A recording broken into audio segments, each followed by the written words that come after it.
creo que todas nada más, la verdad. Me da mucho gusto recibirlas en esta segunda sesión de la red Reconstruir. Hoy tenemos de invitada a Vanessa Carmona Sánchez con su presentación Construyendo un entorno seguro, protocolo de violencias basadas en género y discriminación en la Universidad de Medellín. Vanessa actualmente se desempeña como líder del Grupo Salud en Bienestar Universitario desde mayo de 2023 y forma parte del Comité de Inclusión y No Discriminación de su universidad. En este rol se encarga de coordinar los procesos relacionados con la prevención, detección y atención de violencias basadas en género y no discriminación. Su objetivo es contribuir a un ambiente académico en el que todas y todos se sientan respetadas y apoyados. Entonces, bueno, pues sin más, yo le cedo la palabra a Vanessa con su presentación. Vanessa, la idea sería pues que tú tuvieras la voz durante un rato, ¿no? Lo que tú consideres necesario. Tenemos aproximadamente hora y media dispuesta, 2 horas para estar aquí. Después de tu presentación pasaríamos a preguntas, respuestas, el diálogo que tenemos establecido acá, ¿no? Más o menos. No sé si quieren comentar algo antes, ¿no? ¿Todo bien? Vale. Bueno, Listo, pues entonces muchísimas. Adelante, iniciamos. Vanessa. Me cuentan si me están escuchando bien, si están viendo la presentación sin ninguna dificultad. Todo bien. Igualmente, si durante la presentación o algo se evidencia alguna situación, me lo notifican inmediatamente. Listo. Bueno, entonces estoy muy agradecida por abrirnos las puertas para contarles un poco cómo funciona todo este proceso de violencias basadas en género y discriminación que tenemos acá en la Universidad de Medellín. Por eso lo ponemos bajo este nombre, construyendo un entorno seguro, que es como el reto más grande que tenemos acá, y no solo en la universidad, sino en todas las instituciones de Medellín y de Colombia en general. Entonces, para iniciar, es necesario como poner un poco en contexto qué es lo que ocurre. Entonces, digamos que en los últimos años se ha evidenciado un aumento alarmante de casos de violencia de género en todos los entornos académicos, principalmente en las instituciones de educación superior. ¿Esto a qué ha obligado? A reflexionar de cómo podemos construir espacios más seguros y a la vez más inclusivos, porque tanto la violencia como la inclusión van de la mano. Les voy a compartir como algunos datos que se obtuvieron a partir de la Secretaría de Mujeres acá en Medellín. Entonces tenemos que a partir del 2020 han tenido el reporte de 103 atenciones de mujeres víctimas de violencias basadas en género en instituciones de educación superior. Estos reportes son los que han llegado a ellos como secretaría para darle una continuidad a los casos. Entonces, por decirlo así, es donde se ha activado la línea 123 Mujer, que es un mecanismo que se tiene acá en Medellín para dar el debido proceso una vez pasan las instancias de la universidad. De estos 103 casos, se tiene que el 45% de estas mujeres han sufrido de violencia de tipo sexual, un 34% de violencia psicológica y un 9% de violencia física. La mayoría de estas mujeres son mujeres jóvenes, es decir, menores de 27 años, y se ubican con un 60%. Continúan las mujeres, perdón, las adultas jóvenes entre 27 y 37 años con un 35% y disminuye este porcentaje a un 5% a todas las mujeres mayores de 37 años. Cuando hablamos en el caso de los agresores, un 41% de estos casos se han presentado por docentes. Continúa llamando la atención que un 30% son estudiantes conocidos, un 11% tanto para los compañeros de trabajo conocidos y un superior en orden jerárquico. En menor porcentaje, con un 7%, tenemos que son estudiantes desconocidos, es decir, únicamente un compañero. ¿Qué llama la atención de estas estadísticas? Que hay una mayor prevalencia de violencia de tipo sexual en las instituciones de educación superior, que en su mayoría son mujeres menores de 27 años, lo que puede abarcar también mujeres menores de edad, dado que acá en Colombia la edad mínima son 18 años, y que la mayoría de los agresores son docentes y compañeros, o sea, que son las personas con las que estamos compartiendo espacios constantemente. ¿Por qué es importante todo este contexto? Porque eso nos lleva o lleva en sí a todas las instituciones de educación superior a tener que plantear protocolos para dar respuesta a esa problemática que se ha mencionado, buscando no solo atender, sino también cómo prevenir y fomentar una cultura de respeto y tolerancia al interior de las instituciones de educación superior. Entonces, pasando a ese contexto que buscamos con toda esta presentación y que es lo que quiero que quede muy claro, que hay una normativa legal que la vamos a abordar más adelante, general en Colombia, hay una institucional que es lo que marca toda la Universidad de Medellín, cuáles son los pasos a pasos para generar un reporte o una denuncia, cuáles son esos recursos disponibles para las víctimas y las estrategias que nosotros interiormente hemos desarrollado y adaptado y al final pues poder conversar sobre todas las dudas e inquietudes que tengan. Entonces, pasando, lo primero que quiero que entendamos es cómo aplica ese contexto normativo. Entonces, acá aplico principalmente una resolución y una ley. Tenemos la resolución 14466/2022 que, como dice ahí, da los lineamientos para la prevención, detección y atención de violencias de cualquier tipo, de discriminación y basadas en género en las instituciones de educación superior. Esto en el marco de una política de educación superior que sea inclusiva e intercultural y nos da el lineamiento para desarrollar protocolos eh, en todas las instituciones. Para esto, esta resolución planteó 6 meses para que todas las instituciones entregaran sus protocolos y rutas de atención. Es decir, que a partir de enero del 2023 aproximadamente, este plazo fue cumplido y actualmente está en una fase donde se están evaluando y haciendo mejoramientos a todos estos protocolos y rutas que las instituciones de educación superior entregaron. En base a eso, acá en Medellín se ha creado una estrategia que es como la subcomisión de articulación para la prevención y atención de mujeres víctimas de violencia basadas en género. Esta subcomisión está integrada por 21 instituciones, de la cual la Universidad de Medellín hace parte y es donde hablamos o nos reunimos constantemente para hablar de la gestión del conocimiento, formación y capacitación y comunicaciones. Es un espacio donde podemos conversar de nuestras experiencias positivas y todos esos retos que tenemos que cumplir con los estudiantes. Asimismo, tenemos la Ley 2365 del 2024, es reciente, salió en junio de este año y busca principalmente es adoptar medidas para la prevención, promoción y atención del acoso sexual en el ámbito laboral e instituciones de educación superior. ¿Qué quiere decir esto? Que además de darle importancia a todas las universidades, también estamos hablando de un ámbito laboral donde entra el acoso sexual. Entonces busca garantizar el derecho fundamental a la igualdad, no discriminación y una vida libre de violencias mediante la adopción de medidas de prevención, protección y atención a las víctimas de acoso sexual en el contexto laboral y universitario. Todo esto que demuestra que tenemos una amplia gama de normativa que nos lleva a tener que desarrollar estas actividades más allá del cumplimiento, también a demostrar el compromiso.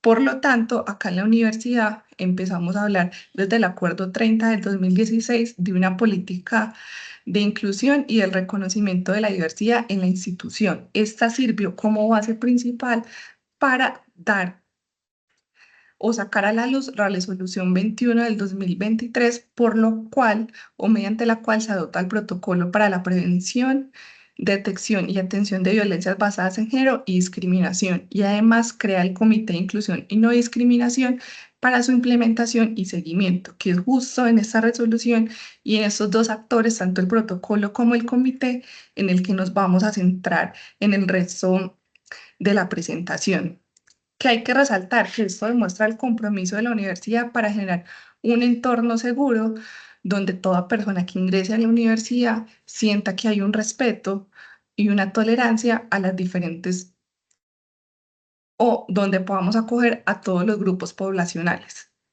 y donde puedan desarrollar sus actividades y sus acciones tanto de educación como de investigación y extensión y sintiéndose de una forma segura. Entonces, para hablar justamente de lo grande, lo di en dos partes. Lo primero es empezar a hablar del Comité de Inclusión y No Discriminación.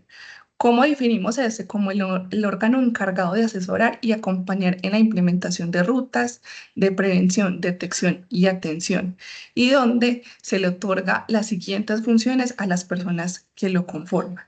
Lo primero es establecer estrategias preventivas, tales como cuáles, campañas, jornadas de formación, material didáctico y divulgación de las acciones. Hay un seguimiento del protocolo junto con investigación, evaluación de casos, documentación y remisión. Digamos que esas acciones se centran en lo que nosotros hacemos en el día a día o lo que llega en cada caso y abarca desde el momento que llega un reporte, cómo le hacemos investigación, cómo le hacemos una evaluación, cómo lo documentamos para evitar la revictimización y cómo estamos remitiendo estos casos, porque hay algo importante que aclarar es que nosotros como comité no somos sancionatorios. Es decir, no tenemos la responsabilidad de emitir una sanción sobre un presunto victimario o ya un victimario confirmado. Pero sí tenemos bajo nuestras funciones poder, bajo el acompañamiento y una revisión normativa, generar sugerencias de cómo acompañar en el sentido de que se sientan seguros, no se sientan revictimizados y que puedan seguir generando o realizando sus actividades sin ningún inconveniente. En el tema de las alianzas es donde hablamos de cómo nos integramos con las diferentes entidades para lograr entornos seguros, y cuando hablamos de rendición de cuentas es informar a los mecanismos tanto internos como externos todos los casos que nos están llegando. Entonces, ¿quiénes son las personas encargadas de generar todas estas funciones? Son todos estos integrantes, los cuales nos debemos reunir por lo menos una vez cada 2 meses de una forma ordinaria y de forma extraordinaria cuando se presente o se detecte un caso de violencia basada en género o discriminación. Nosotros dependemos puntualmente de Rectoría, es decir, que él es el ente al que nosotros le respondemos con los diferentes informes, pero no informamos puntualmente de los casos, dado que nosotros, las 8 personas que los conformamos, tenemos un acta de confidencialidad donde toda la información que tratamos durante las reuniones o sesiones ordinarias o extraordinarias queda únicamente para el manejo interno. Este comité está integrado principalmente por bienestar universitario y es donde vemos que hay una mayor participación de parte de, está el coordinador, el líder de salud, que en este caso soy yo, y el líder de orientación y permanencia. Como se busca representación de todas las personas y toda la comunidad universitaria, tenemos representantes de estudiantes, representantes de docentes, que estos son electos cada 2 años, coordinador del consultorio jurídico, coordinador de servicios generales, que es la representación de todos los terceros, es decir, acá la universidad cuenta el equipo de vigilancia, el equipo de servicios generales, todo contratista y toda persona que ingresa a la universidad, así sea como visitante. Y el octavo miembro es el coordinador de la especialización de estudios de género, que es un invitado permanente. Nosotros 8 nos reunimos para mirar las diferentes acciones desde la prevención, detección y atención. Dejando muy en claro lo mismo, lo repito, el acta de confidencialidad es esencial. Cada que una persona ingresa al comité, es lo primero que realiza, y estos reposan directamente en una carpeta, tanto virtual como física, donde se da garantía en caso de que haya alguna auditoría en este sentido, y da garantías también a las otras personas de que la información es confidencial y nosotros no la vamos a hacer pública en este sentido. Teniendo como clara esta información del Comité de Inclusión y No Discriminación, pues vamos a hablar del protocolo de violencias basadas en género y discriminación. Lo primero con esto es conocer cuál es su objetivo. Es implementar un protocolo para las violencias basadas en género y discriminación que permita principalmente atender las necesidades propias de nuestra institución en materia de esas 3 acciones: prevención, detección y atención de todo tipo de violencia y cualquier tipo de discriminación en el campus universitario y en todo escenario donde se desarrollen actividades propias de la universidad. Asimismo, debemos generar una guía acorde con la normatividad vigente que nos permita como universidad contar con un modelo de actuación frente a los casos que se presenten. Diseñar acciones de comunicación para que toda la comunidad universitaria esté informada, conozca y comprenda y además actúe en pro de evitar los posibles casos. Documentar y gestionar de manera oportuna y adecuada los posibles casos, es decir, generarle un, un camino que nos permita no tener que recoger información en varios momentos, sino que para no revictimizar, tener formatos estandarizados donde podamos adjuntar tanto los relatos como las pruebas y desarrollar actividades encaminadas al seguimiento y ejecución del plan de acción para cada una de las etapas del protocolo. En sí tenemos un alcance amplio porque aplica para toda la universidad, para toda la comunidad universitaria, incluyendo a quienes por algún motivo o razón estén por fuera de la universidad desarrollando alguna actividad, es decir, en una salida de campo, en una actividad deportiva, y también a todos los terceros o visitantes que ingresen en nuestra institución. Es decir, que los vigilantes, todas las personas que trabajan en servicios generales, también deben estar atentos y deben cuidar del entorno para que éste sea seguro. Ellos también son unos ojos para nosotros, dados que están en todas partes y con ellos también buscar qué hacer cuando nosotros no estamos. Es decir, por ejemplo, los sábados y domingos que hay personas al interior de la universidad, ellos son esa primera etapa que nos pueden llamar y decirnos, pasó esto con una persona, estos son los datos, va a activar ruta como ya nos ha pasado. Este alcance está muy relacionado con los procesos docentes, investigativos y de extensión, es decir, que abarca todas las funciones misionales de la universidad y todo lo que se desarrolle tanto al interior como al exterior de la universidad en nombre de ella. ¿Cómo desarrollamos todo este protocolo? De una forma muy sencilla, partimos de las tres fases que la misma normativa nos da.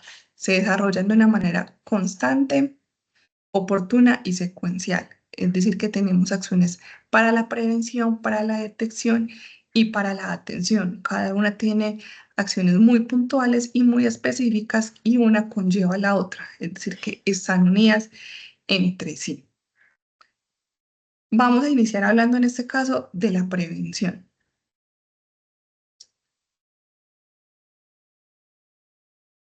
Cuando hablamos de prevención, son todas esas acciones que permiten sensibilizar, informar y formar a la comunidad universitaria en conceptos que enmarcan todo el tema de violencias basadas en género y discriminación. Uno de los propósitos que está dentro de la universidad es tener cero casos y por eso nuestro principal aliado es la prevención. ¿Cómo se puede desarrollar esto? Entonces, por ejemplo, a través del diseño, ejecución y actualización de campañas comunicacionales y estrategias de prevención, acorde a los medios disponibles y públicos de interés.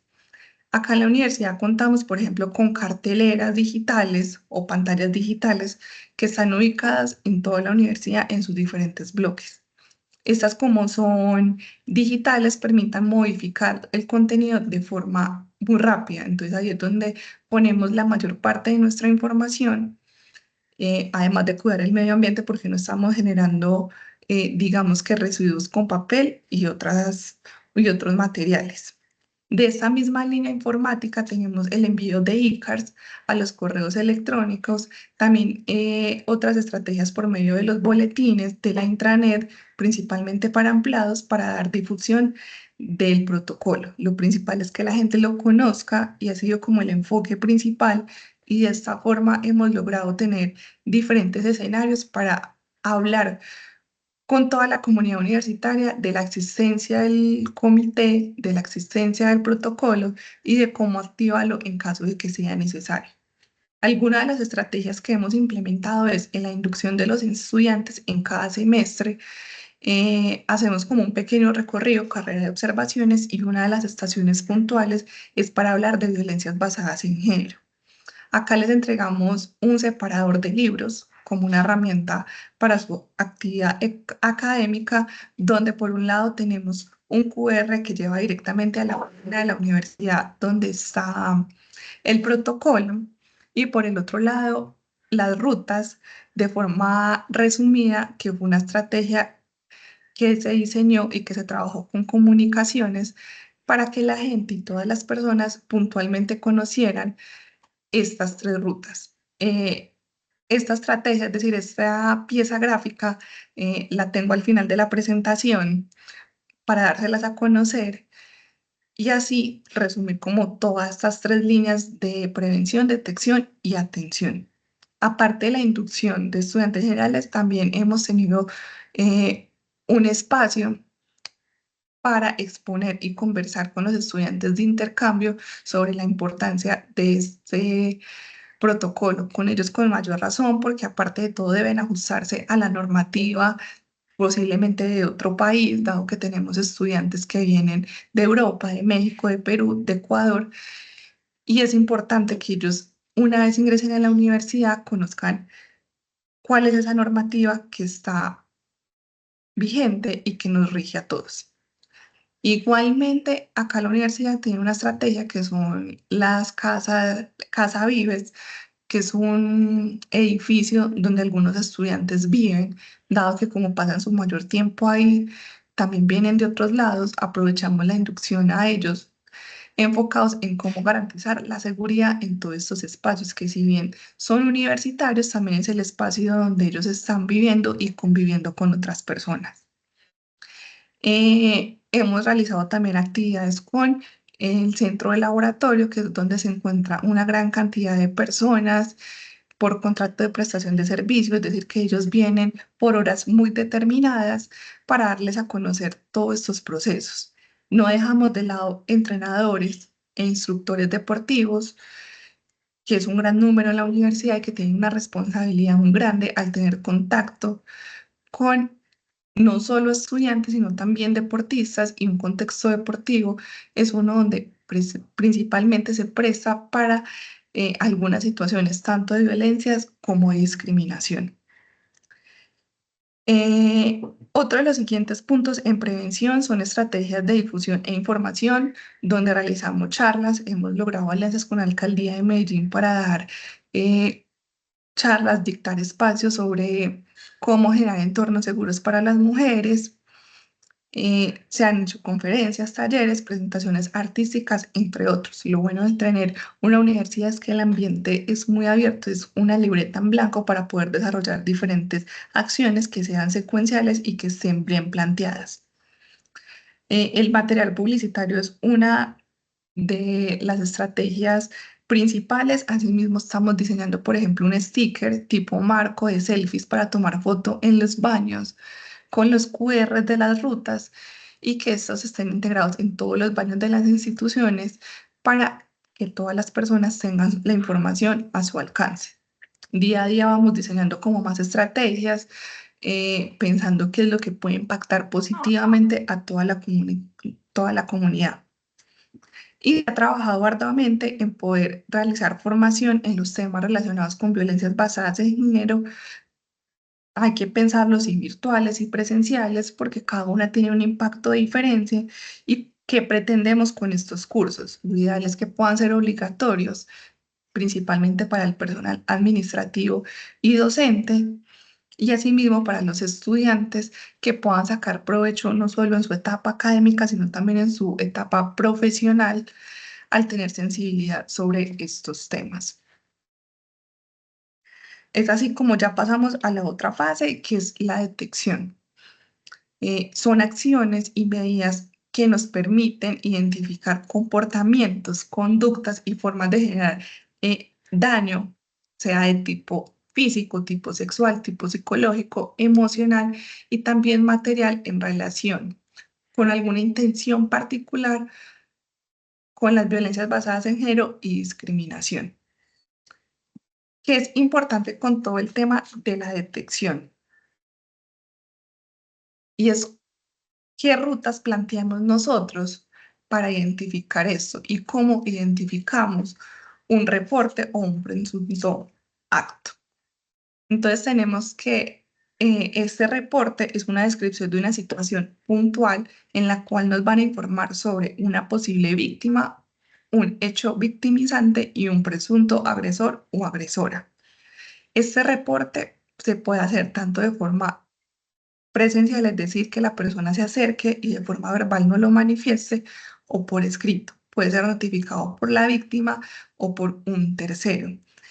Y lo más importante son los medios de contacto para generar este reporte. Acá hemos dispuesto los siguientes medios. Tenemos una atención telefónica, que no es la más buscada, pero lo que es la línea violeta, que es un WhatsApp, digámoslo así, empresarial, es un celular propio que la universidad nos dio. En este caso, yo soy quien hace la custodia, por donde atendemos tanto llamadas como chat de WhatsApp. ¿Qué pasa? Y suena como a chiste, pero al ser estas líneas, constantemente llegan mensajes equivocados, llegan llamadas que no son para nosotros, pero siempre tenemos o debemos dar respuesta. Si es equivocado, les explicamos que pues no es la línea de la persona que están buscando. Pero es uno de los medios que nos ha funcionado muy bien, por donde también hemos entablado muy buena conexión con las personas que nos están poniendo un reporte y por donde constantemente ellos nos están informando sobre la situación, cómo van, cómo se sienten, si hay alguna prueba o hay algún cambio. Es de gran seguridad por lo mismo, porque no es un celular que está pasando de persona en persona, sino que está puntualmente acá en mi puesto de trabajo donde solo tengo acceso yo. Por el correo electrónico, que también es lineavioleta@udmedellin.edu.co, nos ha ido muy bien y también es un medio por el cual nos han compartido constantemente las pruebas o las diferentes evidencias.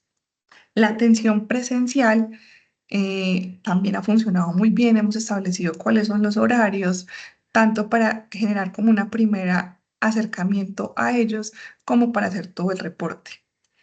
Es importante en este caso tener en cuenta que toda la información que nos llegue debe ser detallada por los formatos establecidos, porque esto es lo que nos da garantía. A continuación, les voy a mostrar una imagen de tres piezas gráficas que se compartieron específicamente por Instagram sobre las rutas que tenemos. Estas mismas fueron modificadas y se compartieron por las carteras digitales y también se han enviado por medio de ICARS. ¿Cuál es el objetivo de estas? Dar a conocer nuestras rutas, establecer, por ejemplo, en la primera vemos que está la línea telefónica junto con la extensión, en la segunda línea celular y WhatsApp, y la tercera la atención presencial. Igualmente se tiene la del correo electrónico. Acá hay algo que llama la atención y es los horarios. Si bien nosotros estamos acá de lunes a viernes de 8 de la mañana hasta las 12 del mediodía, tenemos un receso, volvemos a las 2 y retomamos nuevamente a las 6, lo que sea gestionado por WhatsApp o por correo se va a dar atención en el horario establecido. Es decir, o pongamos un ejemplo que alguien nos está reportando una situación que se presentó el sábado a las 2 de la tarde y nos escribió por WhatsApp. El lunes a primera hora, a las 8 de la mañana, se revisa tanto el correo como el WhatsApp y es una actividad que se hace diario para identificar cuáles son los mensajes que nos han llegado.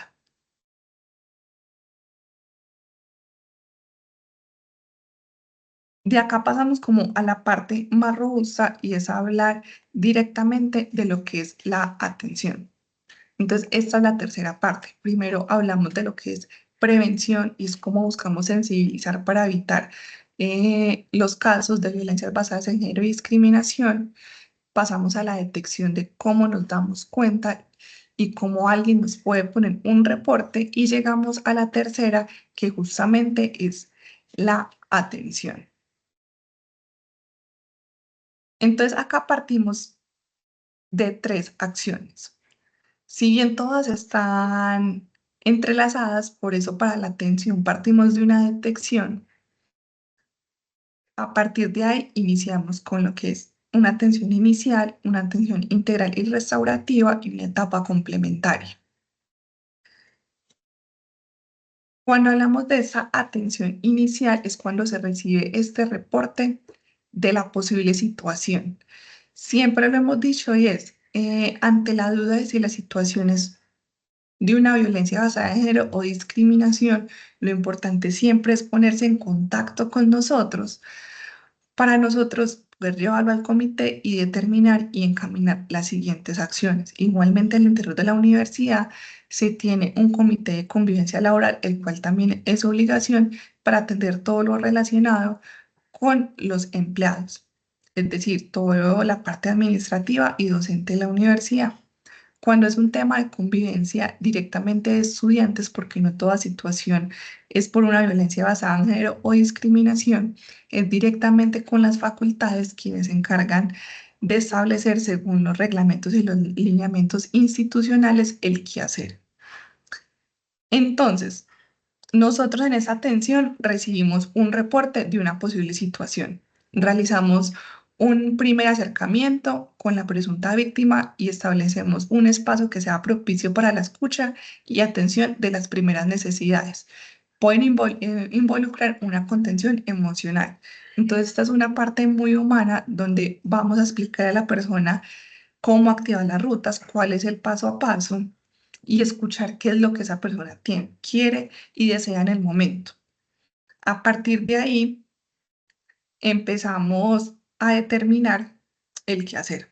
Por ejemplo, nos dimos cuenta por una línea de WhatsApp de un reporte. Realizamos por ahí mismo una citación y le decimos, mañana jueves nos vamos a reunir en el consultorio médico, que es un espacio seguro donde vamos a estar las dos o con otra persona según el caso, para poder establecer cuáles son las medidas y escuchar la versión.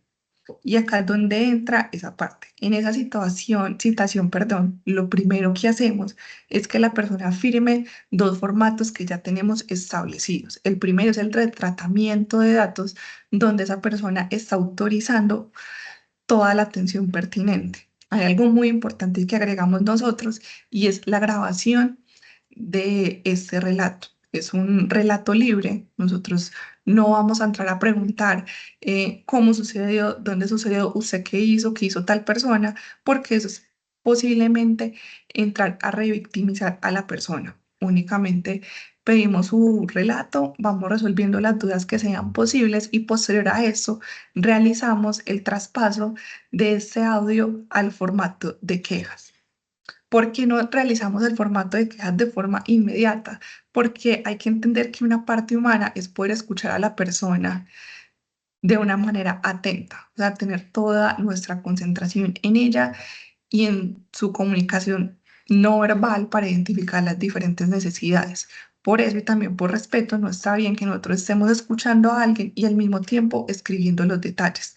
Es una de las estrategias que hemos desarrollado y que nos ha funcionado justamente para lo mismo, para tener una atención mucho más cercana y mucho más segura. Este espacio donde nos reunimos, buscamos que siempre sea algo tranquilo, donde no nos estén interrumpiendo, que podamos contar con un acompañamiento médico psicológico por si es necesario y de esta forma garantizar tanto la seguridad como la tranquilidad en todo el proceso, sobre todo que estén confiando en nosotros como comité. Es importante anotar que este formato de quejas tiene tanto la información de la víctima como del presunto victimario, un espacio para relatar los hechos, otro espacio para anexar las pruebas si son posibles, porque hay algunos que pueden ser videos o audios y no se pueden adjuntar en un Word. Y esto se hace con el objetivo de evitar o que la persona tenga que repetir el diálogo con cada persona que vaya a hablar en todo el proceso. Es decir, si nosotros debemos derivar la atención a la facultad bajo protocolos, por lo mismo, acta de confidencialidad, poder entregar esta información para que no vaya a ser utilizada de forma negativa. Asimismo, si la persona dice, yo no quiero que sepan mi nombre en la facultad, que el profesor sepa quién soy yo, buscamos la estrategia para que se pueda seguir con todo el proceso sin que su nombre o sin que el profesor lo identifique porque en este punto obviamente hay un tema y de pronto un miedo constante de, si el profesor se da cuenta, voy a perder la materia, si mis compañeros se dan cuenta, me pueden hacer bullying. Por eso tratamos de trabajar muy de la mano con la víctima para escuchar sus necesidades y poder generar estrategias que nos permitan generar toda la ruta y que no haya pues como una violación a sus derechos. Es importante aclarar que en este espacio se evita hacer cualquier juicio u opinión, tanto de la víctima como de la situación o de cualquier actor o tercero involucrado. Después de eso, ya teniendo como formalizada los dos formatos establecidos para la víctima, teniendo las pruebas necesarias, pasamos a lo que llamamos nosotros la atención integral y restaurativa, que es la parte más humana de nosotros. Y acá encontramos tres acciones. Se brindará desde los recursos de la universidad orientación psicológica, jurídica y otros acompañamientos. De estos tres que están resaltados, quiero hablar más adelante y es donde más me quiero enfocar. Pero antes de esto, dejar muy claro que de forma paralela se inicia un proceso de investigación de la persona señalada como posible agresor. Es decir, eh, realizamos una citación a la persona por correo electrónico, especificando que necesitamos reunirnos desde el comité. Generalmente puedo estar yo, puedo estar acompañada de otra persona para escuchar su relato. Grabamos, la grabación va de la mano también con el mismo formato de tratamiento de datos y su versión también se despliega en el formato de quejas para quedar con ambas versiones. Este tipo de procesos o cuáles son los retos que hemos afrontado en la mayoría. Por ejemplo, que la persona que es el posible agresor ya no trabaja o ya no estudia en la institución, pero esto no es un pero para seguir con el resto de los acompañamientos. Asimismo, nos sumamos a enviarle a la entidad, es decir, la dependencia puede ser una facultad o puede ser una de las oficinas donde están docentes o empleados, la solicitud de medidas de contención o de alejamiento o en resumen, medidas preventivas para las personas que están en proceso de investigación. ¿En aras de qué? De evitar situaciones de violencia o perpetuar las ya conocidas. Esto se debe hacer con prontitud, que hemos aprendido y es saber identificar y saber escuchar a la víctima. Si la víctima identifica que la universidad es su espacio seguro, no es ella quien se debe alejar de la universidad o de, por decirlo así, eh, de todo su círculo universitario. Es decir, enviarla a ver clases virtuales no siempre es la mejor herramienta, porque no podemos generar esa revictimización. Entonces hay que tener mucho cuidado, mucha precaución en saber cómo las facultades, porque son ellas quienes toman las medidas dependiendo de sus facultades, qué están haciendo. Si ellos van a enviar posiblemente a una estudiante que presentó un reporte a ver clases virtuales, nosotros debemos entrar a decir, no consideramos que es la pertinente porque ella se siente segura con su círculo de amigos al interior de la universidad, porque esto puede afectar su desempeño. Y si, por ejemplo, esta persona vive sola, va a encontrar todo un ambiente de factores de riesgo estando solo en su casa para afrontar todo toda una ruta. Entonces, es uno de los puntos donde más nos hemos fortalecido y donde más hemos aprendido de saber y acompañar en la adopción de estas medidas. Ahora sí, para centrarnos en estos tres, que es orientación psicológica, jurídica y otros acompañamientos. Si recuerdan, cuando hablamos de los miembros del comité, teníamos al líder de orientación y permanencia, que es la persona encargada de la orientación psicológica, y con esta buscamos desarrollar estrategias para activar factores protectores, visibilizar recursos de afrontamiento y favorecer el cuidado de la salud mental, previniendo cualquier desequilibrio emocional. Dentro de la universidad tenemos un espacio maravilloso que se llama Te escuchamos abiertamente, que es la estrategia de acompañamiento psicológico y cumple al 100% con lo que tenemos establecido dentro del protocolo, que es poder brindar a la persona un espacio cálido, cercano y armonioso para fomentar una escucha activa y confidencial con la persona afectada. Este es un espacio donde a partir del bienestar se pueda abordar estas situaciones y fomentar estas estrategias y estos puntos que anteriormente les mencioné. Por eso la importancia de tener al líder de orientación y permanencia en nuestro comité, porque ella hace ese primer acercamiento y a partir de ahí lo deriva a uno de los psicólogos inscritos a la universidad para seguir haciendo un seguimiento y seguir desarrollando y formando las diferentes estrategias. Y en sí lo que se busca es activar toda la red de factores protectores, elaborar adecuadamente un afrontamiento de la situación, visibilizar los diferentes recursos que cada persona tenga y favorecer el cuidado de la salud mental. Eh, Asimismo, por parte de la orientación jurídica, es donde entra a ejercer su rol fundamental el coordinador del consultorio jurídico. En este espacio se busca para la víctima y posible agresor restablecer sus derechos y garantizar un debido proceso. Dentro de este lugar es donde ellos van a tener como ese acercamiento con esa parte legal de saber qué hacer. Normalmente todas las personas, o en su mayoría, llegan pensando en enviarlo, por ejemplo, a la Fiscalía, que es uno de los entes propios de Colombia para legalizar todos estos procesos, o ir a la policía, o ir al 123.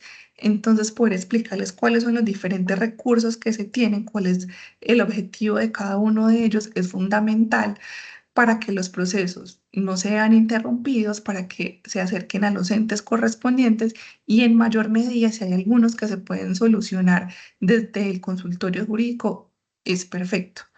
Hemos tenido situaciones donde, por ejemplo, se han establecido conciliaciones y han sido exitosas. Entonces, para nosotros es de gran orgullo poder contar con esta parte y formar como esta dupla tanto jurídica como psicológica para brindar una atención mucho más humana, mucho más centrada en las necesidades y donde también el posible agresor o el presunto victimario pueda tener estos espacios para poder confirmar con ellos todo un proceso y darle como cabida a todo. Cuando tenemos o hablamos de otros acompañamientos, se incluye el proceso disciplinario como, si bien lo dije al inicio, no depende directamente del comité, pero sí es responsabilidad de nosotros poder remitirlo en el momento indicado y poder hacer seguimiento para que las diferentes dependencias, en especial las facultades, hagan el seguimiento y le estén brindando la atención pertinente, es fundamental. Entonces, acá sí diferenciamos algo. Vamos a diferenciar principalmente el tema de los estudiantes. ¿Y qué incluye acá para los estudiantes? Realizar una notificación con el decano a la cual, o sea, notificar a la facultad a la que el estudiante pertenece toda la situación que se está presentando para garantizar unas medidas de garantía adicionales para que pueda continuar con su proceso académico. Y así como la no revictimización y que no se presenten más situaciones alrededor de esto. Ellos también como docentes y como decanos tienen una función principal y es acompañarlos en todos estos procesos en parte de los estudiantes para evitar la deserción. Cuando hablamos de los empleados, se le debe notificar a la dependencia eh, exactamente lo mismo, dando a conocer que está ocurriendo una situación particular, que se necesitan medidas de garantía durante todo el proceso laboral y definir, por ejemplo, si es necesaria una reubicación temporal o permanente para que esa persona tenga tranquilidad, tanto física como mental, y poder brindar todo el soporte emocional de forma adecuada. El proceso disciplinario es el complicado y esto es de acuerdo a la autorización de la víctima, en la cual se remite toda la información. Repito, siempre es importante esas actas de confidencialidad para que la información esté acorde y buscamos la forma de cómo pasarlos sin que queden, por ejemplo, en los correos electrónicos. Eso por lo menos se ha logrado desde algo o una herramienta que tenemos en la universidad que es correspondencia interna o enviándola de forma directa física en algunos casos. Y se establezcan sanciones correspondientes. Estas sanciones son a cargo de la facultad, algunas pueden tomar mucho más tiempo, algunas necesitan más investigaciones porque estamos hablando de que es posible que exista un estudiante, perdón, donde se le deba retirar su rol como estudiante y sea una sanción donde por lo menos en 5 años no pueda regresar a todo el tema académico. Algunas van con sanciones o llamados de atención para que queden en sus hojas de vida y lo mismo con los empleados. Devolviéndome un poco a hablar de los empleados, por establecer con relaciones laborales estas alianzas para que toda persona que haya salido por un proceso de eso se evite o no se contrate en un futuro.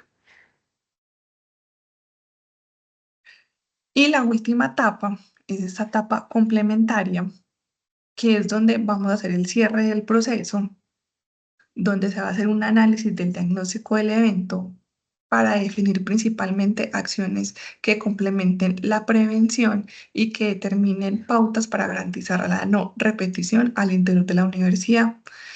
Y por último, acciones de mejora en todos los procesos según los resultados. En caso de que se inicie el proceso de atención e investigación, se hará el acompañamiento para definir actores externos que harán parte del proceso y acá es donde nosotros continuamos de la mano con ellos en caso de que sea necesario.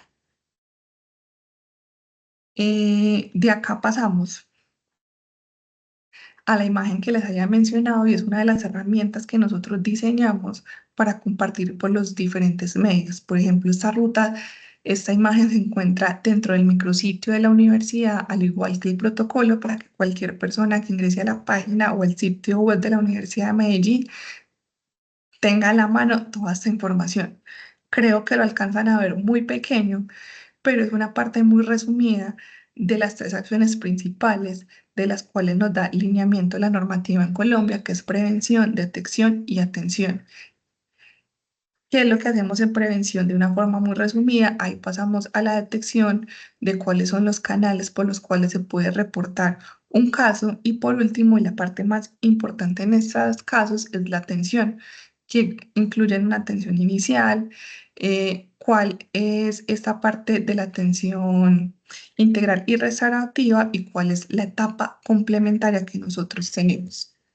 Con todo este tema de tanto del protocolo como del comité, es un trabajo constante donde continuamente nos capacitamos, donde continuamente en las sesiones del comité estamos planteando cómo podemos implementar con más eficacia las diferentes rutas y llegar a toda la comunidad universitaria, sobre todo que le vean la relevancia y la importancia para crear un entorno seguro.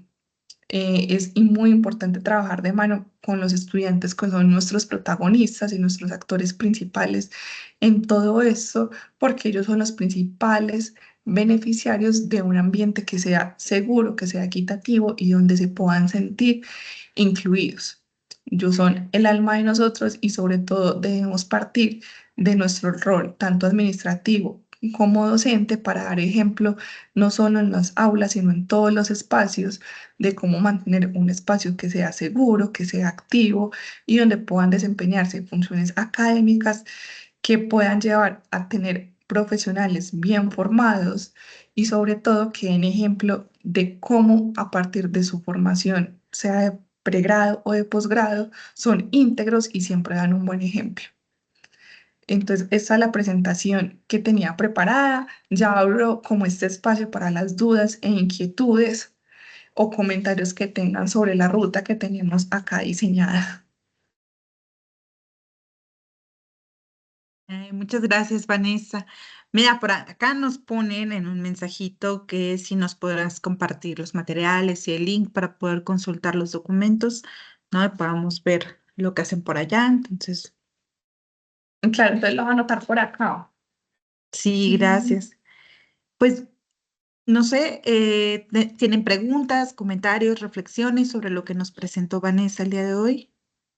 No sé si alguien quiera tomar la palabra.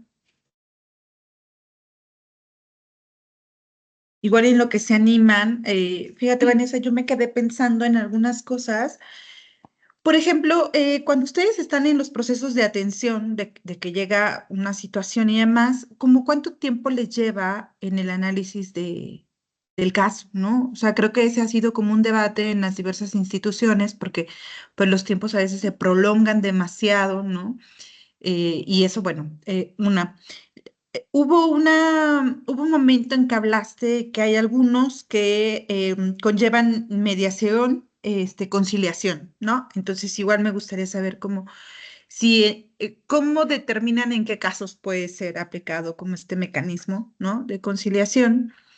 Y la otra que me quedo pensando es, ustedes pasan, por ejemplo, si es alumnado, pasan a la facultad o si es personal, pues a la instancia que corresponde. Eh, ¿Hay una respuesta adecuada? ¿Cómo miran la atención que se pueda llevar desde ahí, ¿no? Eso creo que a veces la comunicación entre las instancias dentro de un espacio de académico, digamos, o de educación superior, de repente las comunicaciones no son tan adecuadas o tan fluidas, ¿no? Entonces me gustaría saber cómo es por allá. Y eso. Muchas gracias. Listo. Claudia. Entonces, Bueno, no sé si damos este espacio a tu respuesta o quieres escuchar otras preguntas. pues si ¿Cómo quieren ves? vamos respondiendo así como en orden secuencial, porque de pronto Si no, puedo súper dar bien. como claridad a alguna de las preguntas que alguien más está planteando. Entonces, Ok, listo. vale.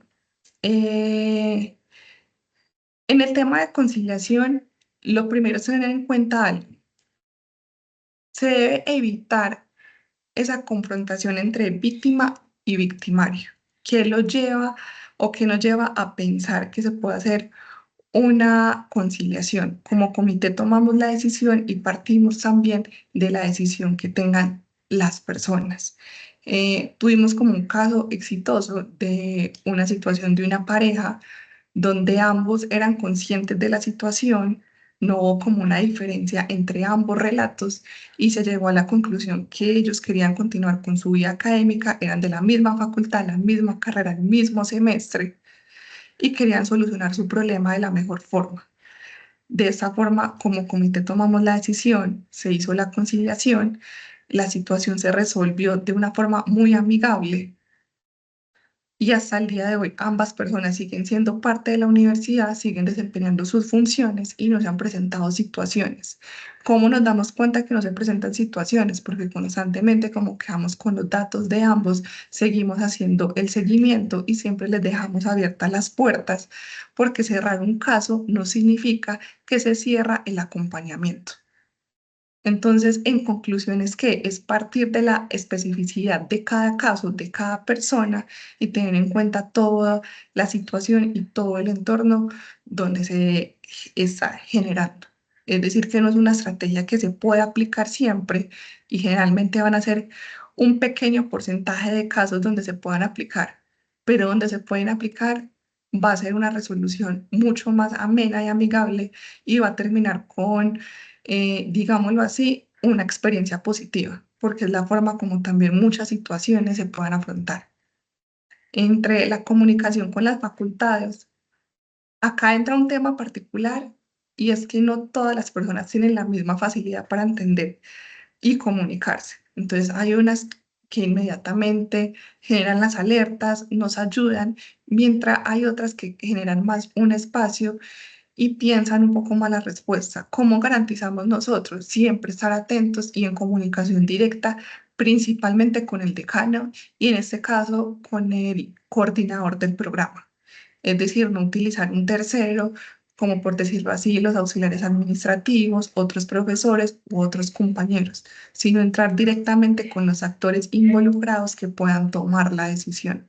Si vemos que se están demorando o se están tardando, porque también para nosotros en un contexto universitario los tiempos son diferentes en cuanto que si un caso se presentó en mayo, vamos para vacaciones, ¿qué vamos a hacer? Entonces, por medio de correos electrónicos, por el medio del WhatsApp, por informales, el caso se está llevando a cabo, estamos atentos, estamos a la espera de una respuesta, pero no dejar a la víctima, al victimario, porque para ellos también es una preocupación y por eso también nos centramos en darles herramientas a ellos, en que todo está en blanco y no sabemos qué va a pasar. también es ponernos en el lugar de ellos, empatizar y saber que es necesario entender que si hay un proceso abierto, que no está corriendo de forma rápida, pero no significa que no se esté haciendo nada. Y tocar las puertas de las decanaturas desde la prevención para demostrar la importancia de poder darle una respuesta pronta. Porque ¿qué puede suceder? Que se ha demorado 3 meses en emitir una respuesta y volver a tocar el tema, pues, o es revictimización. Y asimismo, como preguntan por acá, ¿cómo evaluamos eso? Eh, lo hacemos desde el comité. En las mismas sesiones nos damos cuenta si una medida que tomamos o si se implementó en el momento adecuado es la ideal. ¿Cuál sería como el ideal y también lo que se puede apuntar en establecer encuestas para mirar cómo es el nivel de satisfacción de las personas que han pasado por la ruta y saber cuál es su opinión acerca? Y no recuerdo la primera pregunta que me hiciste. Sobre los tiempos de atención, como cuánto se llevaban, pero creo que un poco salió ahí, ¿no? O sea que justo es un poco pronto para que. Sí, pues y Ujú. justamente intentamos que sea dentro de la misma semana tener ese primer acercamiento con la víctima. ¿Qué puede ocurrir? Que los tiempos de los estudiantes pueden ser muy limitados, no tanto de parte de nosotros, pero dicen, no, no estoy en clase, se me presentó tal situación, pero siempre estamos ahí recordándoles, este es el lugar, este es el espacio, si lo necesita inmediatamente, no hay ningún problema, acá estamos como siempre de la mano para dar como una respuesta lo más rápido posible.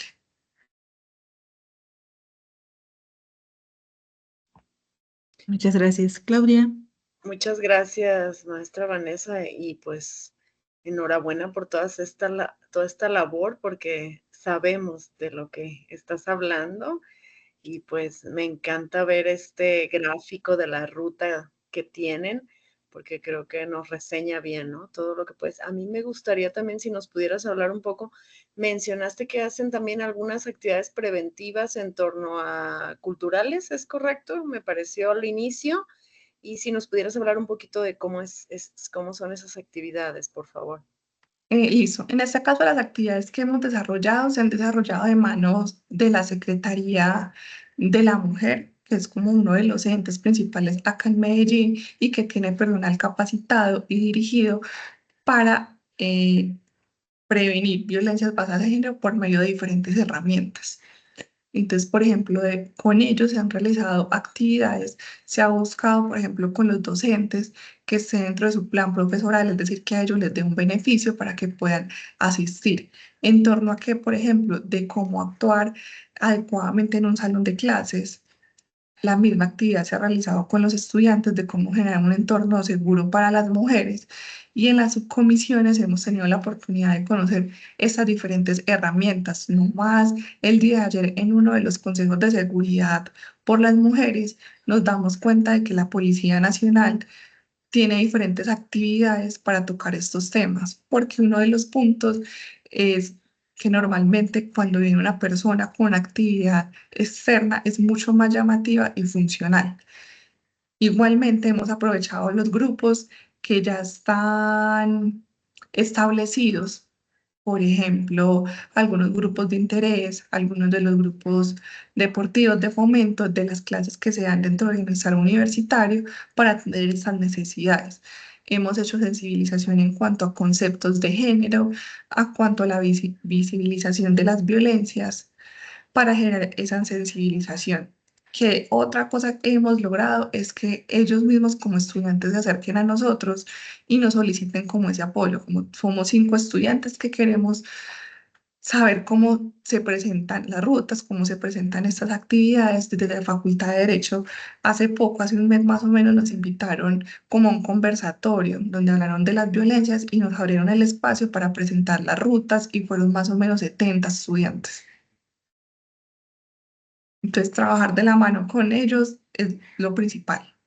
Vale, pero también se trabaja en las inducciones, en los Sí, escuchaderos, bueno, y toda la labor de sensibilización también por pares que realizan los representantes estudiantiles. Sí, la inducción ha sido pues yo lo mencionaba ahora, que ha sido uno de los espacios más ganadores porque es donde tenemos entre 500, 700 personas todas reunidos. Y acá mismo creamos como este separador de libros para entregárselo y que puedan conocer y tenerlo. Siempre les decimos, guarden lo que ustedes no saben cuando usted o una persona a su lado lo puede necesitar. Se me había olvidado como una de las estrategias y es que a inicio de semestre realizamos saloneo. Vamos por los diferentes salones hablando de los temas que más les compete a los estudiantes, que es todo lo que nosotros como universidad les ofrecemos. Y en esos mismos espacios les hablamos del comité de violencia, perdón, del protocolo de violencias basadas en género y discriminación y de cómo activar las rutas. Entonces, constantemente, a inicio de semestre es donde más funciones desempeñamos en esta difusión. Miren que por acá por el chat veo un par de preguntas y preguntan qué efectividad considera que ha tenido el seguimiento por WhatsApp.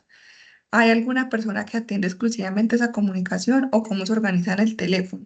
Ese teléfono lo manejo yo. Directamente la universidad nos lo entregó, la universidad paga el plan de datos, es decir, que todo el tiempo tiene internet y no depende de un wifi, y soy yo quien diariamente, al igual que el correo de la línea violeta, está revisando. Eso en aras de que de evitar que muchas personas tengan el acceso y que, por ejemplo, cosas que ocurren en el día a día cuando hay buzones compartidos, que alguien lea un mensaje y no responda, entonces dejamos de responder el mensaje porque no nos dimos cuenta. Casualmente encontramos llamadas perdidas de ese bombardeo de llamadas de bancos, entre otras cosas, siempre los devolvemos y ha sido como un ejercicio muy bueno. Yo sé que en algunos lugares el WhatsApp no es como la red social más utilizada, pero acá en Colombia es fundamental. Casi todos nos comunicamos por medio del WhatsApp y es donde más confianza han tenido para poder explicar y poder contar como las situaciones. Entonces, generar como ese acercamiento para poder generar una cita, una reunión, como lo decía, en un lugar seguro, donde no nos interrumpan para poder hablar adecuadamente de todo y donde sobre todo se puedan resolver las dudas. No sé si ahí respondo como esa pregunta. Ah, bueno, algo importante con el WhatsApp es que siempre hay una imagen que hace alusión a que es la línea violeta, el nombre, y no realizamos llamadas externas para evitar que dentro de todas estas aplicaciones nos pongan como un spam o como algo de esta forma. Es decir, únicamente se utiliza para temas propios de violencias basadas en género y no discriminación. Entonces, digamos que el manejo adecuado también nos ha garantizado que sea un medio muy efectivo para nosotros.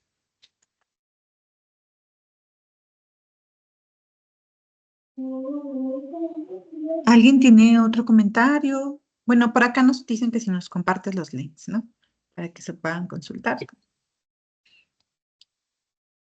Por supuesto, yo se los hago llegar con la profesora Paula. Les envío pues como la presentación, el protocolo y algunos de los recursos que hemos generado en torno a las campañas de prevención. Ok, muchas gracias. Mira, tienen la mano levantada María Guadalupe Guacús y Angélica Aremi Evangelista. Le damos la palabra a Lupita. Y gracias, pues primero, muchas gracias por la exposición. Es impresionante cómo realmente trabajamos cosas muy similares, pero también algunas veces creo que tenemos problemáticas distintas. A mí me gustaría, digo, la presentación estuvo súper linda de esta parte positiva de este trabajo que estamos haciendo en colaboración en la universidad, esto, ¿no? Sensibilización, formación, etcétera, incluso atención de los casos. Aquí en México, en la mayoría de las universidades, me atrevería a decir que, que hacemos más menos lo mismo, con diferentes profundidades. Hay cosas que me hicieron, me llamaron muchísima la atención el tema de las grabaciones, que ha sido acá un tema súper discutido porque el tema de la confidencialidad y las grabaciones, etcétera, etcétera. Y eso sería muy bueno que en algún momento lo pudiéramos conversar, tal vez ya también cuando esté allá lo conversemos, sería bien importante. Pero me gustaría ahondar más en algo que ha dado pie aquí a que haya movilización estudiantil, me atrevo a decir, también en muchas universidades del país. Esta movilización, sobre todo de estudiantes, ha generado paros de meses, ¿no? Incluso de años, porque sabemos que cuando estamos hablando del tema, en tanto más formación y capacitación y sensibilización demos, es como un bucle recursivo, ¿no? Digamos, es una caja de Pandora que se abre y las demandas son cada vez mayores y a veces las instituciones no siempre por negligencia, mala fe o lo que sea, las autoridades universitarias o incluso la institución no pueda contenerlas, sino a veces porque de verdad sale de sus manos. Entonces, a mí me gustaría en ese sentido pensar contigo y con todas este significado de abrir la caja de Pandora. Te vamos a decir algunas cosas de lo que pasa aquí en este país y en otros países.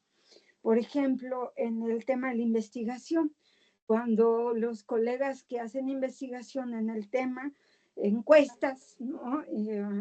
Me incluyo, estas encuestas son muy problemáticas para que las autoridades universitarias acepten los datos porque ahí se dan cuenta de que son, o sea, mucho más casos de los que ellas creen que podrían ser, ¿no? El tema del diálogo con otras instituciones hacia afuera, ¿no? Hasta dónde es responsabilidad de la universidad como institución y hasta dónde es responsabilidad de las personas que están en unas instituciones que deberíamos de tener vínculos como universidad. Porque ahí hay un tema que se plantea mucho, es la autonomía universitaria, ¿no? A lo mejor allá no tanto, pero aquí es un tema así casi que no se toca. Los otros tiene que ver con algunas resistencias del profesorado, sobre todo en tu encuesta ustedes dicen, es el profesorado quien más violenta y agrede sexualmente. Acá también, y yo te atrevería a decir aquí en China, ¿no? Pero hay una gran resistencia del profesorado, sobre todo de las autoridades universitarias, que también son profesorado, ¿no? Y de un actor que no sé si tengan en Medellín, en México, sí tenemos, que son los sindicatos. El sindicato son los más resistentes a que se abra el tema, e incluso en la universidad en donde yo estoy, tanta es su resistencia que no saben cómo lograr manejar el tema y han hecho acusaciones sin mucho fundamento a algunas personas que lo están trabajando, ¿no? Perdón que me atreva a decir tanta cosa, tanta barbaridad, ¿verdad? Pero el tema de los recursos y de la sensibilización de las autoridades universitarias para colaborar con casos paradigmáticos, que ese es otro tema que te quería preguntar. No todo lo vas a contestar, es como, ¿qué pasa con esos casos paradigmáticos que se tienen? Ahorita estábamos viendo un rector de una universidad aquí en México que no puede ser, ¿no? Es el rector de la universidad, es un violador, o sea, eso es como impresionante. Independientemente de dónde está el proceso, ¿no? O sea, si estás acusado de violación, pues digo que no podrías estar ahí, ¿verdad? Y bueno, eso en general, yo sé que no me vas a contestar todo porque tenemos poco tiempo, ¿verdad? Pero un poco me gustaría dialogar. Hay otro, ¿cuántas personas están en la atención? Porque acá el problema es que las que estamos aquí generalmente somos profesoras investigadoras, pero además de dar clase, en nuestros ratos libres atendemos, damos seguimiento, damos contención, vamos a las reuniones con autoridades universitarias, hacemos el protocolo y todo, y no porque no haya centros de atención, sí los hay, pero los centros de atención están rebasados o a veces no hay mucha credibilidad en las personas que están al frente de los centros de atención. Entonces, bueno, eso nada más. Y de verdad, muchísimas gracias por compartir. Aprovecho para dar las gracias también a Paula, que nos puso en contacto contigo para esta conversación, charla. Gracias.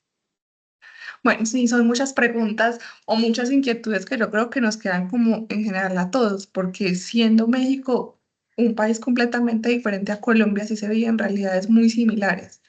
Acá en Medellín, que es lo que más nos ha ayudado y es esas redes que la misma alcaldía y la misma gobernación nos han permitido crear.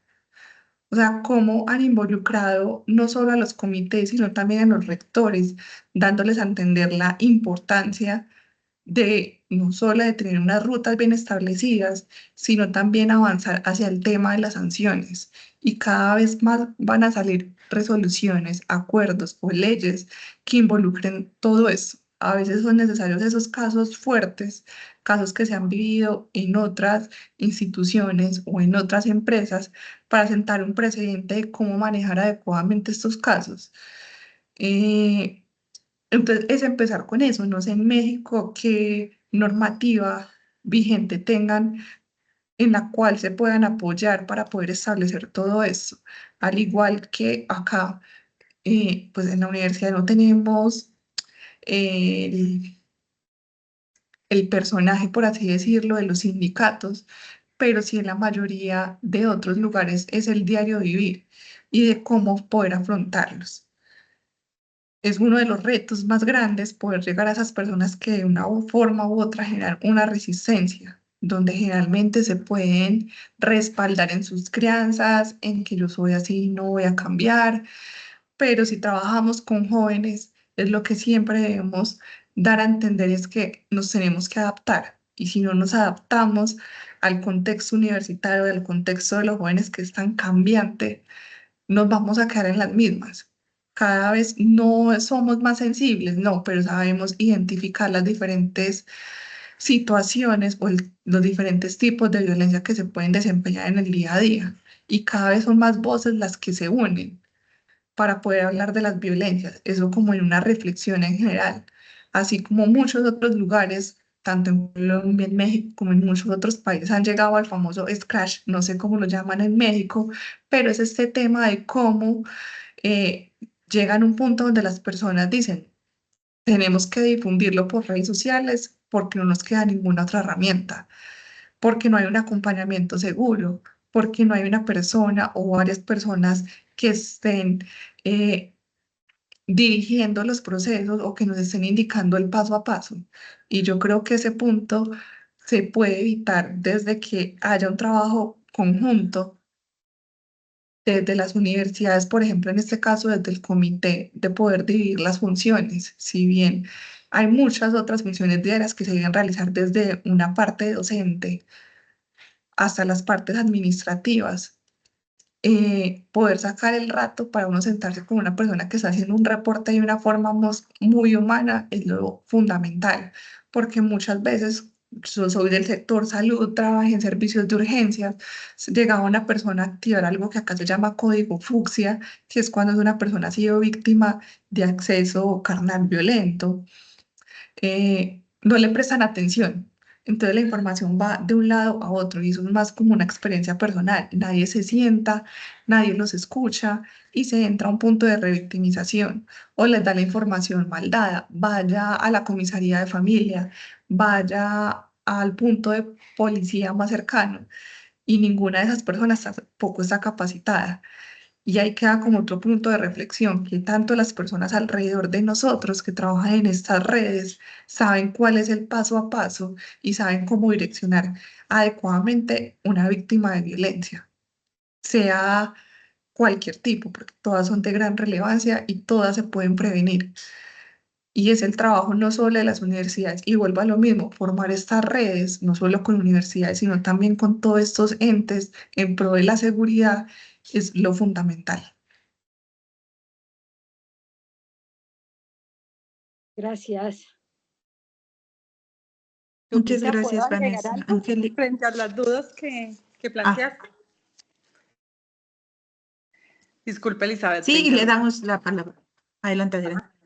Sí, no, Lupita, bueno, con el tema de autonomía universitaria, yo sí pienso que es importante aclarar, nosotros somos universidad privada. La discusión de autonomía universitaria es una discusión más fuerte en universidad pública y realmente los casos que tú planteas y sobre todo el tema de la reticencia institucional y sobre todo la resistencia de los sindicatos los hemos observado muy, muy fuertemente en Colombia con las universidades públicas.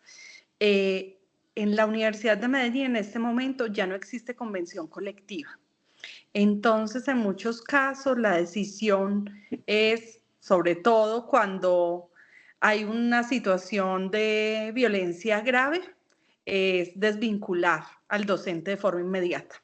Bueno, es una discusión que ya habíamos hablado en algún momento, porque eso también, por un lado, puede generar problemas en el debido proceso y también ha generado problemas incluso judiciales de algunas demandas de los docentes después de ese proceso rápido de desvinculación. Que miren que son dos extremos tremendos. Las universidades públicas han tenido muchos obstáculos para aplicar las sanciones que se establecen en los comités por el tema de fuero sindical.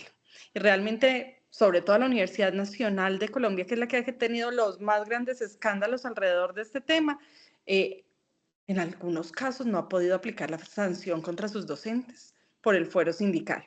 En el caso nuestro, extremo contrario, como no tenemos, la convención colectiva se terminó hace como 4 o 5 años y no se pudo renovar, como no tenemos sindicato, entonces en las violencias más graves la decisión institucional es terminar el contrato del docente sin justa causa, es decir, se va con indemnización, porque no van a esperar a que se haga el proceso y se levanten las pruebas.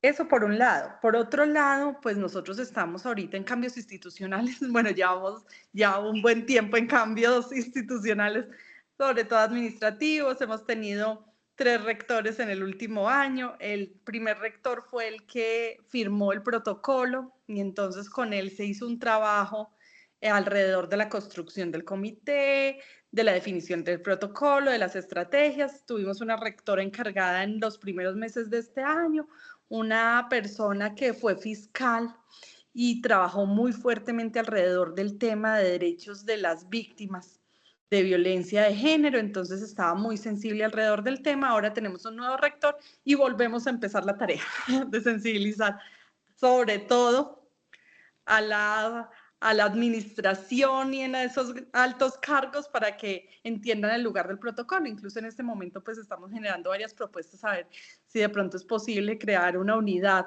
de género, porque en este momento pues el proceso está liderado por Bienestar Universitario. Participamos personas de diferentes instancias en el comité, pero realmente pues todo el peso de la atención, que era un poco lo que preguntabas hace un momento, lo está asumiendo Bienestar Universitario. Y es un asunto que realmente compete transversalmente a todas las funciones misionales y entonces deberíamos tener pues una instancia que sea superior, porque Bienestar además depende de relaciones laborales, de vicerrectoría administrativa, y entonces eso nos amarra bastante el campo de acción, nos amarra además los recursos, y entonces con recursos estamos graves, ¿vale? ¿Cierto? Trabajamos Sí, con las uñas. con lo Y que buscamos y obtenemos. Ajá. Y personal de atención, como es el personal de bienestar, pues no están dedicadas exclusivamente al tema de la atención de violencias de género. Vanessa, pues también hace atención en términos generales en bienestar. Claudia, que es la orientadora, pues hace atención incluso porque es la responsable de permanencia. Entonces acompaña a todos los grupos que tienen algún riesgo de deserción. Bueno, y entonces tiene un montón de tareas adicionales en el proceso que también hacen pues que, como en todas nuestras universidades, este tema termina siendo un asunto más voluntarioso del compromiso que tienen las personas que están alrededor del tema y entonces que sacan de su tiempo particular para atenderlo, que realmente pues una dedicación exclusiva a tratar la problemática. Como todas ustedes, estamos en la tarea de seguir posicionando el tema, abriendo caminos, buscando sensibilización de la administración, tratando de ganar espacios que no son fáciles. Y en el caso del acompañamiento de la Secretaría de las Mujeres, de la Alcaldía de Medellín, para nosotros sí es muy importante. Incluso, pues, una universidad pública, la más grande del departamento, que es la Universidad de Antioquia, está vinculada, y el acompañamiento en ese espacio de la Universidad de Antioquia es muy importante porque la Universidad de Antioquia, bueno, ha tenido muchísimos casos, pero además ya implementando medidas desde hace más o menos unos 8 años. Tiene un equipo psicojurídico muy grande al interior de la universidad y además tiene organizaciones colectivas feministas contratadas por fuera para la atención de los casos. Y entonces tiene un acompañamiento completo, que en el caso nuestro, por ejemplo, el acompañamiento jurídico es limitado, porque lo hace consultorio jurídico, pero el consultorio jurídico tiene una normatividad en Colombia. Solo puede acompañar población de estratificación socioeconómica 1, 2 y 3, solo puede acompañar hasta ciertas etapas del proceso, entonces lo único que hace es orientación. En cambio, en el caso de Universidad de Antioquia, acompañan todo el proceso a partir de esas instancias externas que tienen contratadas para la asesoría psicojurídica. Entonces, las dimensiones son otras. Además, porque nosotros tenemos pocos estudiantes, tenemos en este momento un poco más de 6.000 estudiantes de pregrado. Eso es pocos estudiantes, eso representa pocos casos, es un asunto mucho más manejable, que puede trabajarse casi que al caso a caso, uno a uno. Una universidad grande, y en Colombia las grandes no son tan grandes como las de ustedes, las grandes nuestras pueden tener 25.000 estudiantes, tampoco es mucho, ya tiene unas dimensiones distintas en relación con la problemática, y si a eso le sumamos pues los problemas administrativos, incluso el escosor que genera la discusión de estos temas, sobre todo con los docentes, que también nos hemos dado cuenta, Vane, en las sensibilizaciones que hemos hecho con docentes, hay unas resistencias enormes porque ellos se sienten señalados cada vez que los convocamos a hablar de estos temas, pues las cosas se complican un poco más. Por eso, bueno, por ahora estamos como en un margen manejable, pero con todas las dificultades que podemos tener en materia de presupuesto, de personal, de sensibilización a las instancias administrativas, bueno, incluso de falta de recursos para investigación interna alrededor del tema, que también es una problemática grande. Tenemos siempre en comité una discusión alrededor las últimas sesiones de dónde sacamos recursos para la caracterización de la población, porque no tenemos recursos ni siquiera para levantar un censo claro de caracterización. Sí.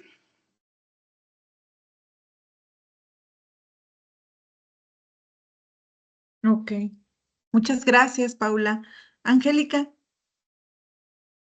Pues hola, buenas tardes. Muchas gracias a las colegas por compartir su experiencia, que coincido con Lupita, pues tenemos como muchas cosas en común. Y ahora que ya también compartieron los retos, pues también tenemos muchos retos en común, ¿no? Justo mis preguntas, creo que ya las resolvieron. O sea, una de las dudas era esto de, yo escuché como mucho trabajo con el estudiantado, pero no, o me perdí o no tenía como el mismo énfasis la estrategia con el personal docente y con el administrativo, ¿no? Entonces, bueno, también saber qué hacen con esas otras personas que integran la comunidad académica, universitaria, aunque ya ahorita hablaban de las resistencias que encuentran ahí. Y la otra que también que de alguna manera respondieron también, bueno, en muchos sentidos lo respondieron, es que yo sí me preguntaba cómo hacían para hacer esta atención paralela, ¿no? De hacer la investigación del victimario, victimaria, pero al mismo tiempo hacer una atención de la víctima en términos psicológicos, jurídicos. Entonces sí me queda la duda de si todas toda la atención la resuelven ustedes internamente, aunque veo que ya nos dieron algunos elementos, o también recurren, por ejemplo, a la canalización externa, ¿no? Y qué experiencia tienen en la canalización externa. Y bueno, una pregunta así como también pues para hacernos a la idea del reto es, o sea, ¿cuánto tiempo les llevó llegar a este nivel, ¿no? De acciones logradas o de alguna manera sí, de institucionalizar todos estos, todo lo que hacen y como que qué les falta o hacia dónde van o qué más tienen en el horizonte como meta por realizar, ¿no? Eso cambia.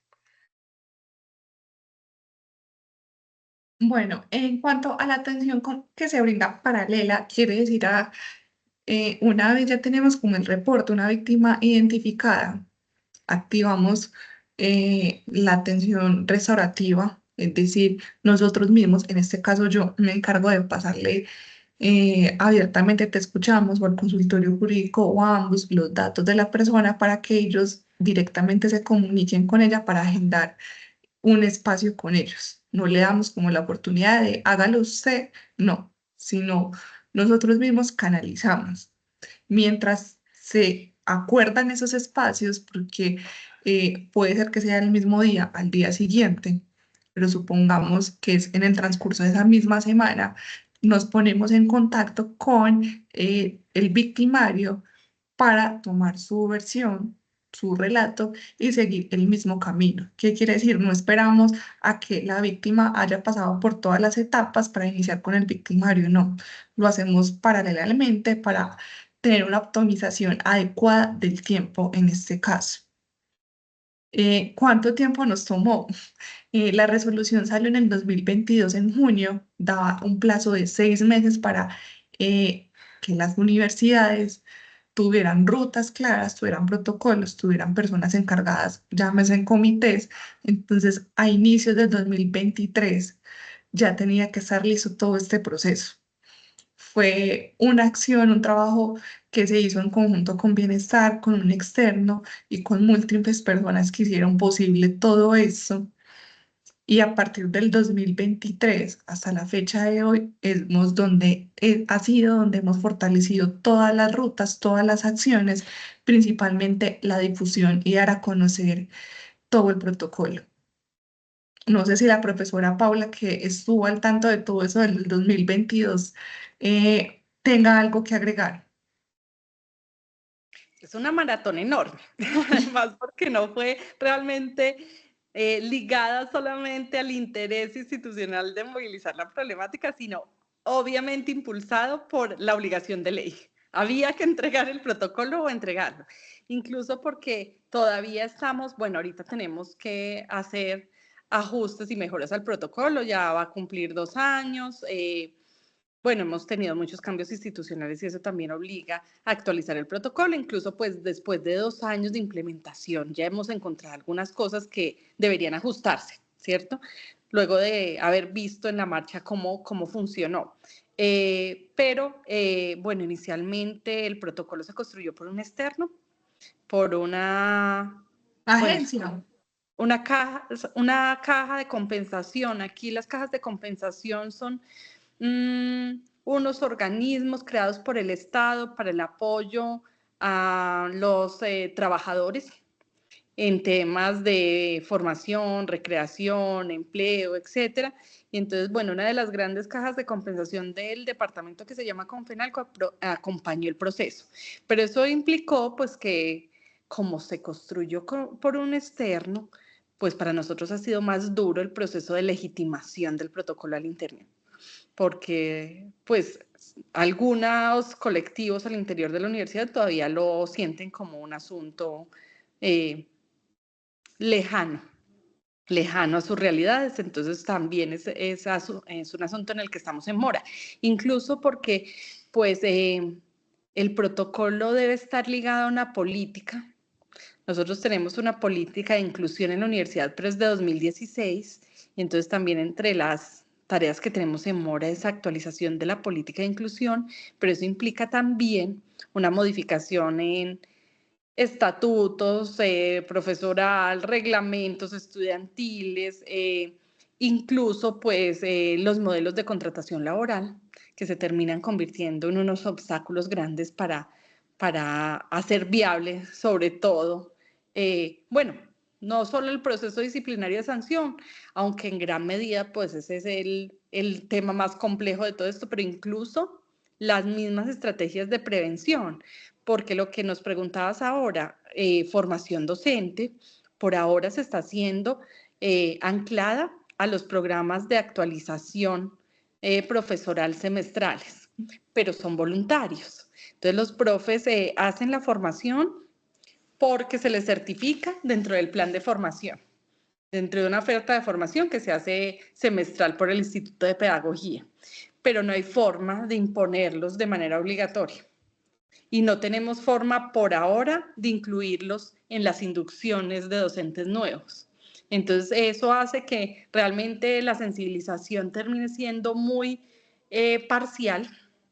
Incluso quienes se acercan al tema son los profes y las profes que están más cercanos, pero quienes deberían recibir la formación pues no se están acercando. Algunas universidades en la ciudad ya sí han incluido en sus modelos de contratación una inducción obligatoria alrededor del tema y eso ya es una ventaja grande, pero eso implica pues también un proceso de sensibilización enorme a la administración frente a todos los cambios reglamentarios que tiene que generar.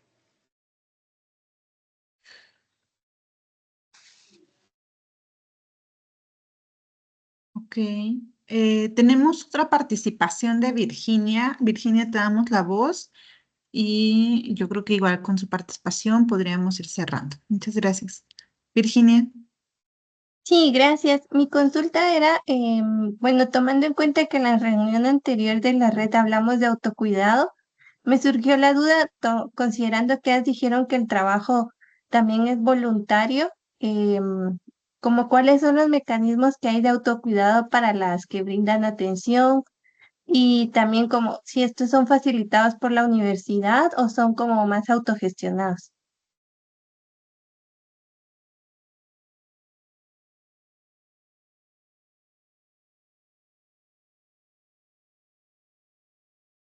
No sé, la profe Paula tiene algo de información sobre esta pregunta. Bueno, es que yo pienso que no me expresé adecuadamente. Realmente es más voluntario por el tiempo que le invertimos al comité y a las acciones que realmente porque se sumen personas voluntarias a la estrategia.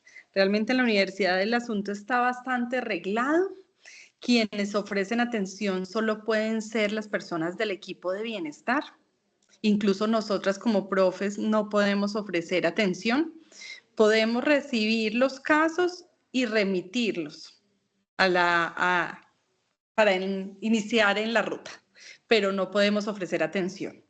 Se ha intentado con la Facultad de Psicología en las prácticas también vincular a un grupo de estudiantes que puedan acompañarnos en el proceso, porque las capacidades son limitadas para la atención, pero hasta el momento no lo hemos logrado porque, bueno, ellos tienen otros espacios distintos de prácticas que están un poco distantes. Lo que hemos hecho con ellos y lo hacemos en cada inducción de quienes inician práctica es, si conocen algún caso, remítanlo. Entonces lo que tratamos es todo el tiempo de recoger los casos y redireccionarlos a la ruta. Eso no quiere decir que no haya otras instancias dentro de la universidad informales que estén también haciendo labores de búsqueda activa de casos, recepción de casos, porque ustedes saben que en todas nuestras universidades también hay otras colectivas que se apersonan de esta labor. Con ellas estamos teniendo comunicación permanente, pero para la universidad sí es importante que realmente se canalicen los casos por los medios oficiales porque son los únicos que al final pueden dar respuesta, sobre todo con los temas que tienen que ver con medidas de protección, medidas Y confidencialidad. sancionatorias, etcétera. Entonces, pues yo no sé, Vanessa, porque es que además solo tenemos una persona, que es la que lidera el grupo de orientación, que es Claudia. Claudia no tiene ningún acompañamiento y no sé si tiene apoyo al apoyo dentro de bienestar. Y eso lo saben ustedes porque yo en esas pormenores de bienestar no entro. Bienestar es otra instancia distinta, entonces ella nos contará cómo manejan ese tema. Pero sí los recursos son limitados, entonces realmente ustedes saben que el tema de apoyo al apoyo para estos profesionales es totalmente escaso. Sí, pues yo no tengo como nada más que agregar en cuanto a eso, más que decir lo mismo. Cuando los otros comités alternos, es decir, los no oficiales de la universidad, atienden los casos, es lo que nosotros le hemos intentado dejar muy en claro, y es que nosotros somos los responsables de poder garantizar un proceso debido y también, sobre todo, la confidencialidad, garantizar que sus necesidades sean escuchadas, sean atendidas y que otras instancias no autorizadas conozcan de primera mano estos casos que se presentan. Al momento, con este tema de cómo nosotros recibimos ayuda, no hemos tenido como una situación que nos haya alarmado o nos haya preocupado. Digamos que nosotros mismos hemos gestionado esas herramientas, pero yo como empleada puedo recibir el apoyo y la orientación psicológica sin ningún problema. Es decir, tampoco hemos tenido las puertas cerradas hacia ese caso. Y si bien tenemos una líder de orientación y permanencia, ella también tiene un equipo que nos puede atender sin ese conflicto de intereses. Ok. Muchas gracias, Vanessa. Paula, le damos la voz a Claudia Brunel, por favor. Sí, muchas gracias, Celi. Pues no sé si hablaron de eso porque se me fue la luz un tiempo, entonces me perdí, pero hay un tema que me preocupa que son las sanciones. Me gustaría saber qué tipo, o sea, no sé si podemos tener acceso al protocolo y verlo con más detalle, pero qué tipo de sanciones pueden poner, o sea, sanciones no solo administrativas, ¿no? Y si son ustedes que las aplican o si sugieren a alguna autoridad y es la autoridad que aplica las sanciones. Muchas Listo, gracias. nosotros no somos sancionatorios, es muy claro para nosotros eso, pero sí tenemos la competencia de poder derivar adecuadamente y en el momento indicado, sea a las facultades o a las dependencias. En las facultades son sus consejos de facultad integrados por el decano y otras personas quienes toman la decisión sobre cómo hacer este tipo de procesos. Cuando van a un tema sancionatorio, sí se vuelve un poco más extenso porque deben evaluar muy bien la situación cuando se trata de estudiantes debidamente a lo que la profesora Paula nos comentaba hace un momento. Eh, Tener que darle a un espacio al presunto victimario de poder expresar y poder contar sus versiones es muy importante. Y ahí es donde entramos en ciertos conflictos porque ellos para emitir una sanción tienen que hacer una investigación mucho más profunda. Si se han emitido, estos responden en gran medida a los estatutos y reglamentos estudiantiles, tanto para pregrado como para posgrado, para poder emitir las sanciones. Tenemos un reto muy grande, no solo nosotros como universidad, sino todas en general, porque las nuevas reglamentaciones hablan específicamente de estas sanciones y de cómo se deben incluir adecuadamente para evitar. Eh, Asimismo, con los empleados. Han sido procesos largos, pero sí se han obtenido sanciones que conlleven tanto que hayan estudiantes que deban abandonar la universidad y se les evite matricularse en 5 años, por así decirlo, como empleados que han salido despedidos sin justa causa de la universidad.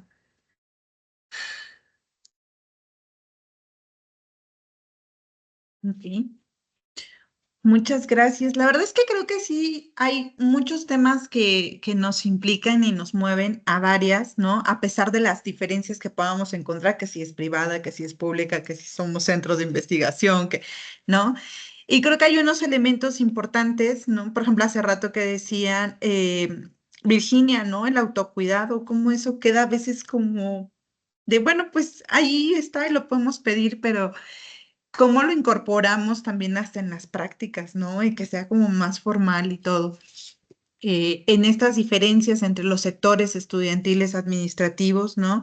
Creo que es importante mirar las diferencias y también mirar cómo podemos tener los argumentos jurídicos para la implementación de sanciones y demás, ¿no? Que es ahí donde han estado muchos nudos.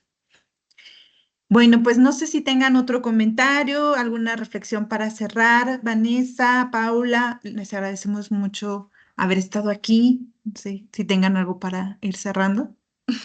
No, nuevamente muchas gracias por el espacio, espero que haya sido de gran provecho para ustedes, para mí, y estoy segura que para la profe también lo fue poder conversar y entender las dinámicas que, como bien ustedes dicen, son muy similares, pero nos diferencian puntos claves y sobre todo nos sirven también para tener una gran experiencia, un gran punto de partida para seguir trabajando por la seguridad en general de todos alrededor y al interior de las universidades.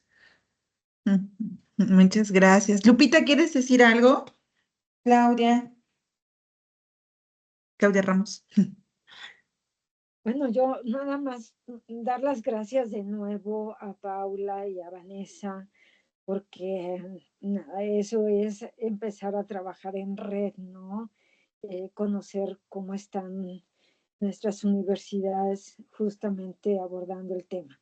Y gracias a las demás también, que siempre me da mucho gusto verlas y sabernos acompañadas en este proceso.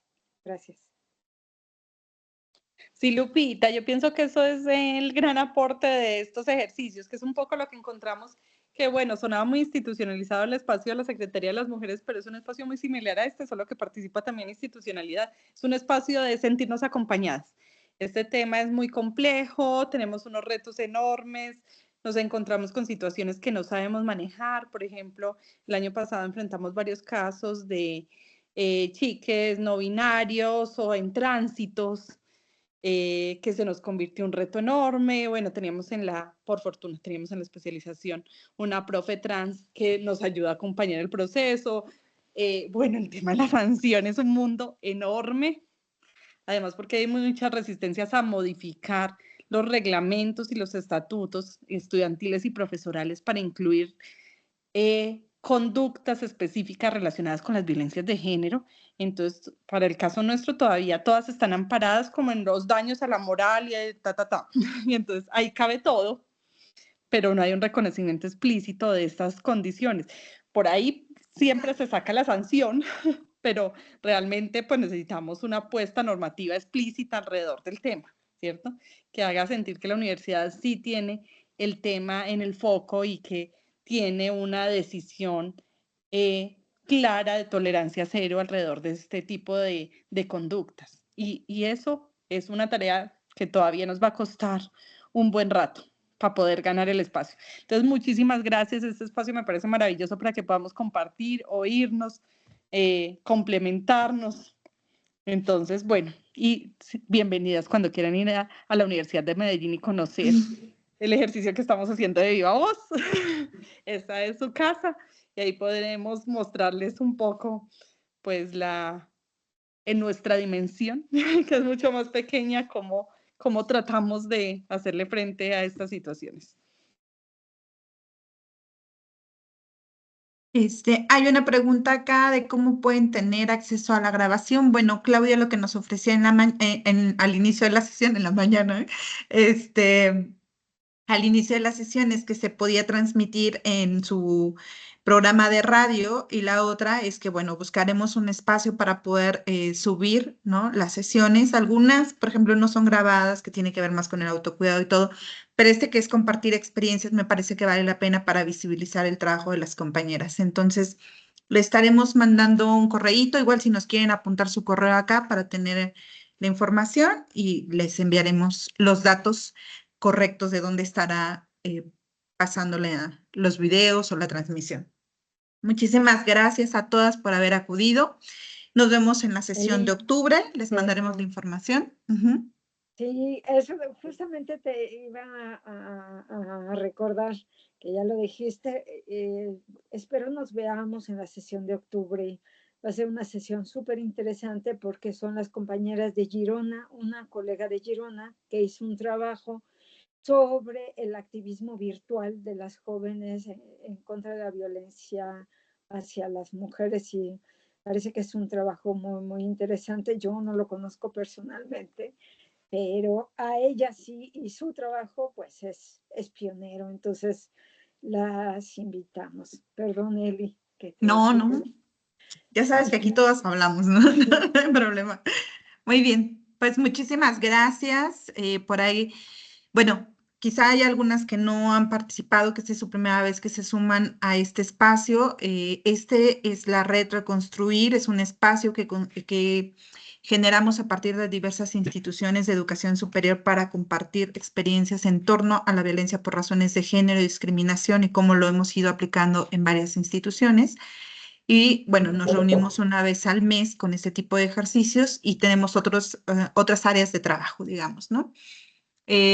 Convocamos a reuniones de organización y demás, por si es de su interés, pueden estar en estas, pueden integrarse a colaborar en la organización y diseño de estas sesiones y bueno, pues serán bienvenidas en el nivel que ustedes quieran participar y les estaremos enviando la información pertinente para las siguientes sesiones. Muchas gracias. Muchas gracias y feliz noche. Gracias. Gracias, feliz noche a todas. Gracias, igual. Buenas noches. Gracias.